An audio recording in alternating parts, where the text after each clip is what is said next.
ফরিদপুরের এক সময়ের প্রভাবশালী সংসদ সদস্য মুজিবুর রহমান চৌধুরী ওরফে নিক্সন চৌধুরী সাবেক প্রধানমন্ত্রী শেখ হাসিনার আত্মীয়তার সুবাদে ক্ষমতার প্রভাব খাটিয়ে এলাকা জুড়ে ত্রাসের রাজনীতি চালানোর পাশাপাশি তিনি দেশে বিদেশে সম্পদের পাহাড় গড়েছেন বলে অভিযোগ পাওয়া গেছে।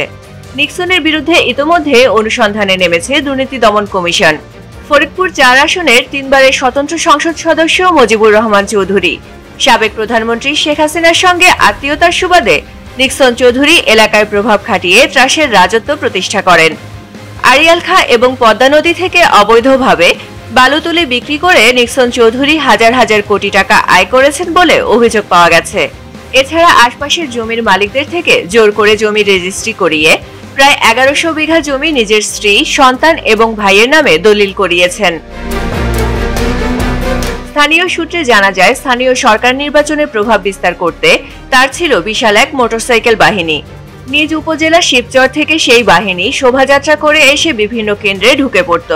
এরপর দেদারসে ভর্তি করত ব্যালট বাক্স। কাউকে টার্গেট করলে তাকে তুলে আনা হতো এ বাহিনীর মাধ্যমে। তিনি ফরিদপুরের পুলিশ প্রশাসন নিজের পছন্দের ব্যক্তিদের দিয়ে সাজান বলেও অভিযোগ রয়েছে, যারা তার কথায় উঠবস করতেন। স্থানীয়রা জানান, বিরোধী মতের লোকজনকে দমাতে নিজ বাংলো বাড়িটি টর্চার সেল হিসেবে ব্যবহার করতেন নিক্সন। গত সংসদ নির্বাচনে প্রত্যাশিত ভোট এনে দিতে না পারায় ৮০ থেকে ৯০ জন এজেন্টকে নিক্সনের নির্দেশে তার বাংলো বাড়িতে এনে চালানো হয় নির্যাতন। এছাড়া এলাকার কেউ তার অবাধ্য হলে বাড়িতে ডেকে এনে শারীরিক ও মানসিক নির্যাতনের উদ্দেশ্যে টয়লেটে আটকে সাজা দেয়া হতো। নিক্সন চৌধুরীর নামে বিদেশে অর্থ পাচারের অভিযোগও রয়েছে। জানা যায়, তার নামে সিঙ্গাপুর, অস্ট্রেলিয়া এবং কানাডায় একাধিক বাড়ি ও ফ্ল্যাট রয়েছে। দেশেও তার সম্পদের পরিমাণ পাহাড় সম। রাজধানীর গুলশান, বনানী, পূর্বাচল ও আদাবরে বেশ কিছু বাড়ি ও ফ্ল্যাট কিনেছেন। কিছু সম্পদ নিজের নামে, আর কিছু স্ত্রী, সন্তান ও ভাইয়ের নামে রেজিস্ট্রি করেছেন। এছাড়া নিজের গ্রামে কয়েক একর জায়গা জুড়ে একটি চিড়িয়াখানা এবং বাগান বাড়ি তৈরি করেছেন। ফরিদপুরের ভাঙ্গার বিভিন্ন এলাকায় তার নামে প্রায় ২০০০ শতক জমি রয়েছে। ঢাকার সাভার ও মাদারীপুরেও রয়েছে বিপুল কৃষি ও অকৃষি জমি।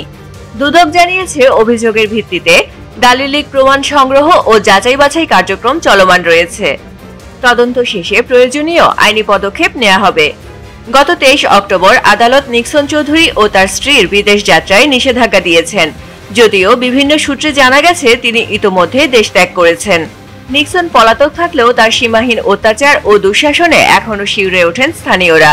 তার ও তার পরিবারের সদস্যদের বিরুদ্ধে মুখ খুলতে কেউ সাহস দেখান না। ফারজানা পপি, দৈনিক সমাচার।